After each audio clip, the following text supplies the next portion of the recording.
Assalamualaikum warahmatullahi wabarakatuh. Kembali lagi di mata kuliah statistika bersama saya Amelira Harisna Sution. Dan pada pertemuan kali ini kita akan membahas mengenai metode pengambilan sampel dan distribusi sampel. Adapun tujuan dari pembelajaran kita kali ini adalah yang pertama, adik-adik mampu memahami, menjelaskan, dan menerapkan metode pengambilan sampel, dan tentu saja dapat menghitung metode pengambilan sampel dan distribusi sampel secara tepat. Sekarang kita langsung saja masuk ke materi kita. Pada pertemuan terdahulu disebutkan bahwa inferensia statistik itu bertujuan untuk menemukan sesuatu mengenai populasi berdasarkan sampel. Nah, sampel adalah sebagian dari populasi yang akan diteliti. Dan dalam banyak kasus, sampling lebih mudah dilakukan daripada mempelajari seluruh populasi. Nah, kita masuk, apa sih pengertian dari sampel itu? Sampling adalah proses memilih suatu jumlah unsur populasi yang mencukupi dari populasi tersebut, sehingga dengan mempelajari sampel dan memahami karakteristiknya, memungkinkan untuk mengeneralisasikan karakter tersebut pada seluruh anggota populasi. Adapun alasan-alasan untuk melakukan sampling adalah yang pertama, mempelajari seluruh populasi itu pasti akan memakan waktu karena akan mempelajari seluruh populasi yang ada. Sedangkan kalau kita melakukan sampling itu hanya menganggap keterwakilan dari populasi itu saja. Kemudian yang kedua, biaya yang besar untuk meneliti populasi kerap menjadi hambatan karena populasi itu jumlahnya besar. Tentu saja ketika melakukan penelitian mengenai populasi itu juga akan memakan biaya yang besar. Kemudian yang ketiga, mustahil untuk menelaah seluruh populasi karena populasi tersebut besar, akan memakan waktu dan juga tentu saja akan menghabiskan pemikiran dan segala macamnya, sehingga mustahil untuk menelaah seluruhnya. Kemudian yang keempat adalah sebagian pengujian bersifat destruktif, dan yang kelima adalah hasil-hasil dari sampel sebenarnya sudah memadai mewakili dari populasi tersebut. Nah, metode sampling. Secara umum, metode sampling itu bisa dibagi dua pendekatan. Yang pertama yaitu probability sampling dan non-probability sampling. Kita masuk yang pertama itu ke probability sampling. Probability sampling adalah proses pengambilan sampel yang menjamin adanya peluang bahwa setiap unsur populasi yang dipilih sebagai anggota sampel itu memiliki hak yang sama supaya dia diambil, gitu ya. Jadi dia memiliki peluang yang sama.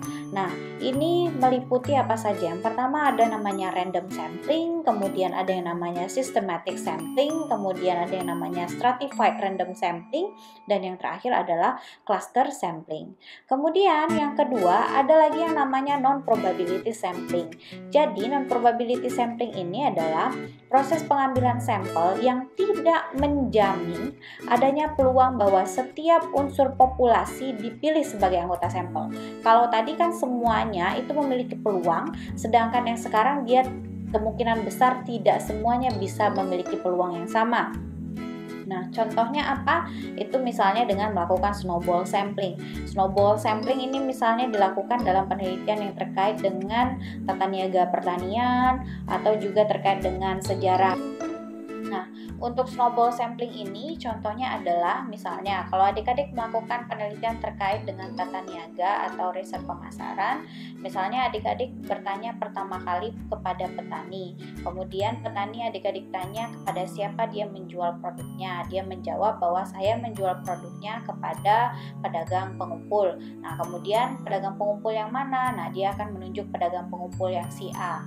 Kemudian pedagang pengumpul A dia tanyakan dari pedagang pengumpul A, mungkin bisa jadi pedagang pengumpul A menjual ke pedagang besar B. Nah, seperti itu. Jadi berdasarkan jawaban-jawaban dari samplingnya. Sedangkan kalau probability sampling ini kan memiliki peluang yang sama, sedangkan yang untuk non-probability sampling khususnya untuk snowball sampling itu tidak semuanya memiliki peluang yang sama tergantung dengan jawabannya. Begitu juga kalau seandainya adik-adik akan melakukan penelitian tentang sejarah munculnya objek wisata. Nah, itu untuk penelitian sejarah itu juga bisa dilakukan dengan snowball sampling. dimana adik-adik pertama kali mungkin mendapatkan satu informan kunci, yang kemudian dari informan kunci tersebut nanti bisa ditelusuri sejarah ke belakangnya. Jadi berdasarkan jawaban informan kunci kemudian dijawab oleh dia orang mana yang telah membuat, kemudian adik-adik datangi orang tersebut, kemudian sampai ke ujung sehingga didapatkan sejarah yang sebenarnya. Nah, kemudian kita masuk ke sampling acak sederhana. Contohnya, ini pada simple random sampling. Nah, ini adalah pemilihan sampel dibuat sehingga setiap barang atau orang memiliki peluang yang sama untuk dilibatkan.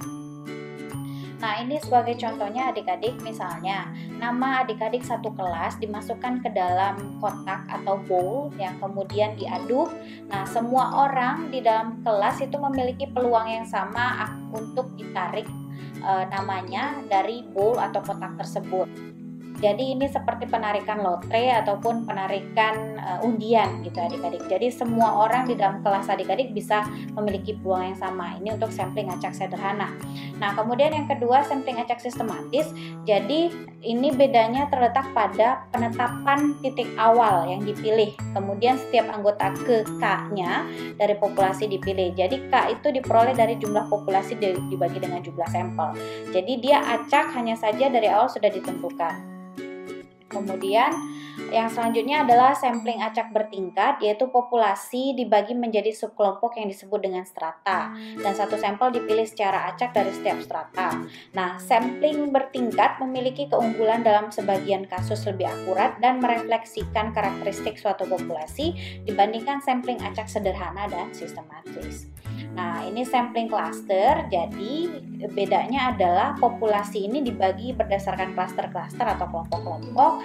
Misalnya dia bisa menggunakan batas geografis atau batas-batas lainnya. Nah, kemudian dipilih klaster secara acak dan sampel dikumpulkan secara acak pada tiap-tiap klasternya itu. Nah, ini biasanya digunakan untuk penelitian-penelitian yang memiliki biaya yang sebenarnya banyak kalau seandainya dilakukan secara keseluruhan, sehingga kalau seandainya dia memiliki populasi yang banyak kemudian digunakan sampling cluster, maka itu akan menekan biaya dalam kegiatan penelitian ini. Selanjutnya kita akan bahas mengenai kesalahan sampling atau sampling error. Jadi sampling error ini adalah perbedaan antara statistik sampel dengan parameter populasi yang bersesuaian. Nah, distribusi sampling dari rata-rata sampel itu diartikan sebagai suatu distribusi probabilitas dari seluruh kemungkinan rata-rata sampel yang diperoleh. Oke, kita masuk ke contoh.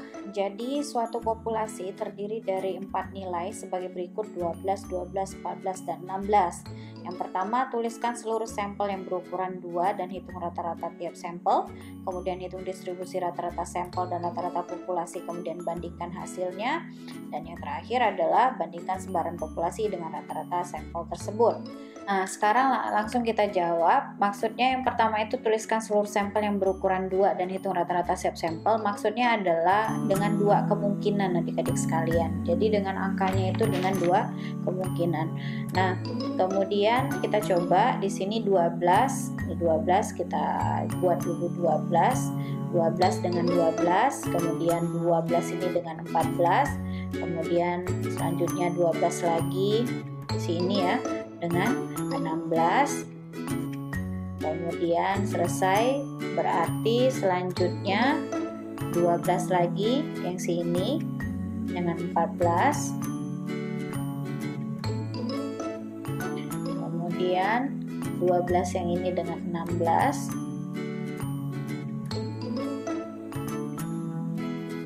ya 12 ini dengan 16, kemudian yang terakhir adalah 14 dengan 16 gitu ya.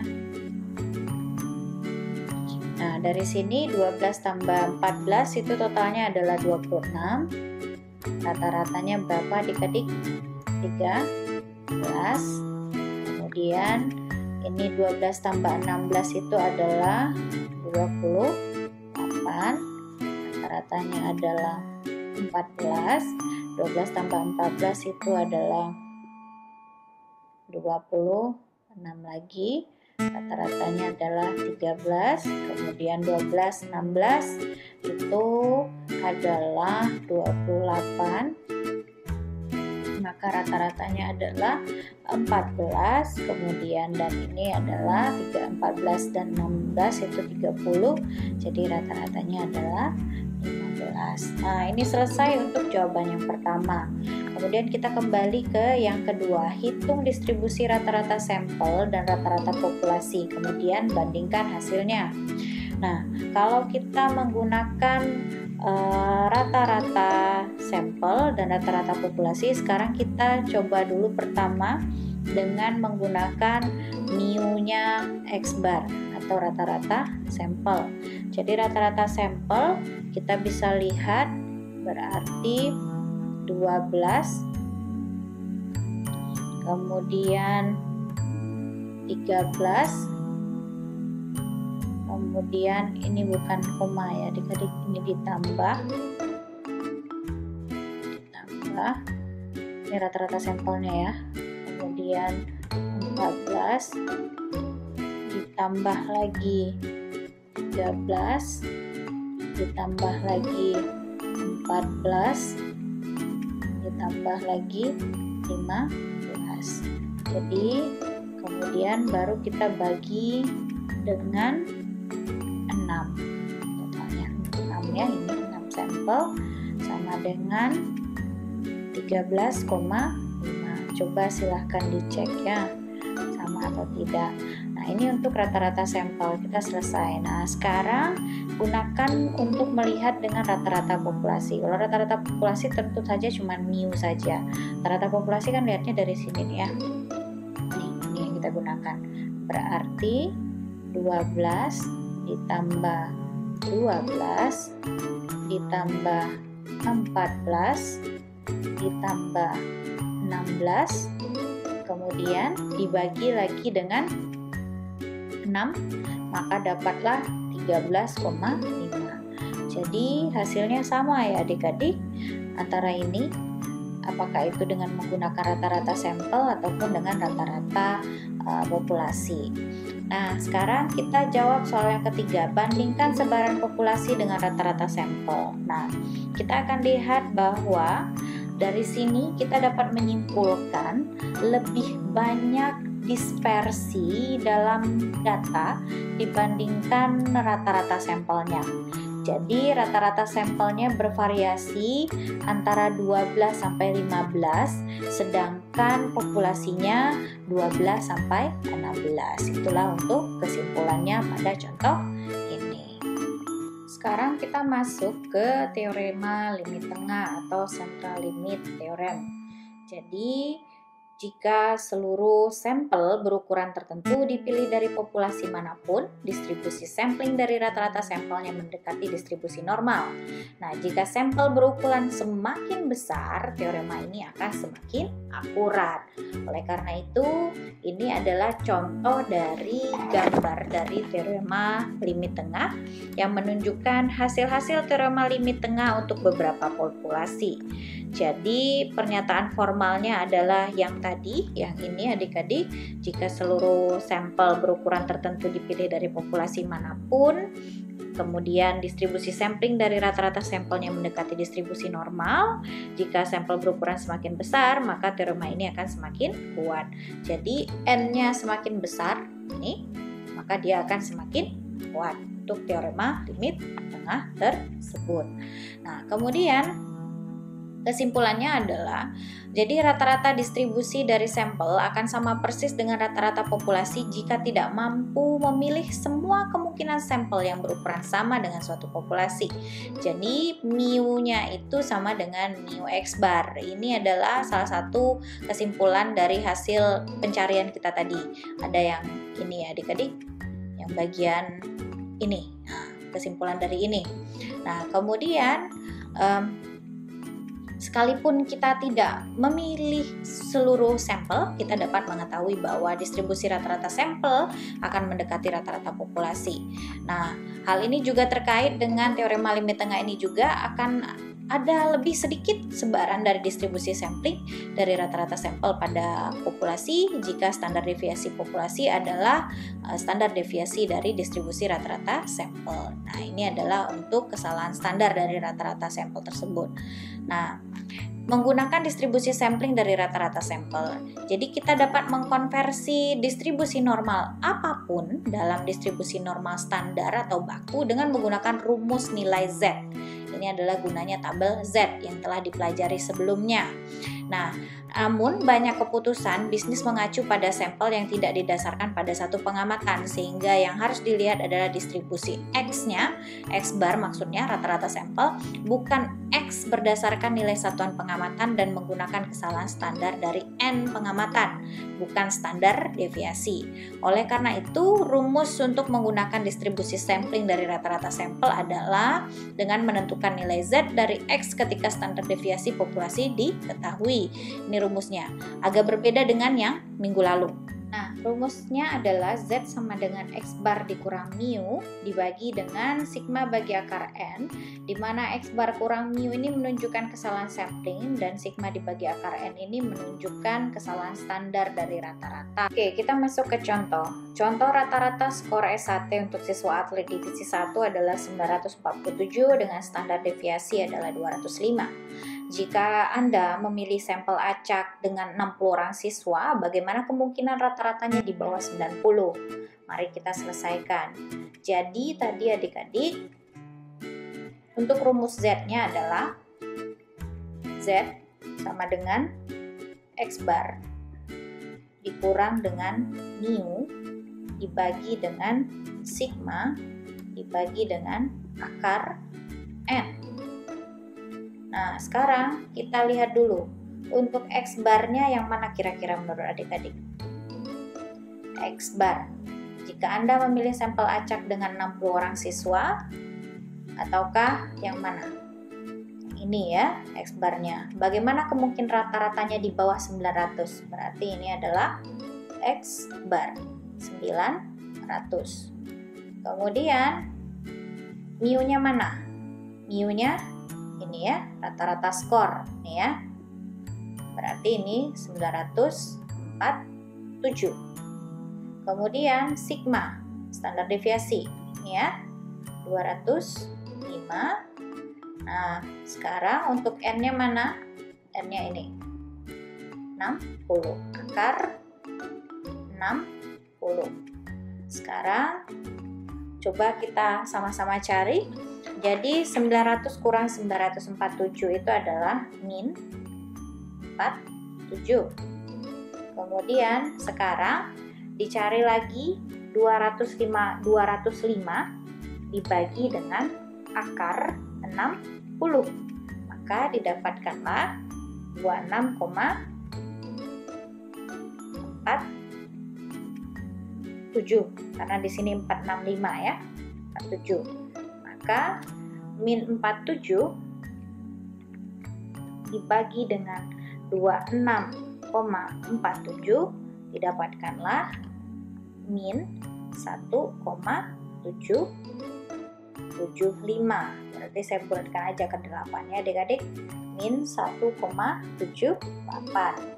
Jadi sekarang dari sini adik-adik buka ke tabel Z-nya. Tabel Z-nya ya. Tabel Z-nya. Dari sini buka ke tabel Z-nya. Oke. Tadi yang diminta itu adalah 1,78. Jadi yang pertama harus adik lihat adalah pada bagian ini adik-adik.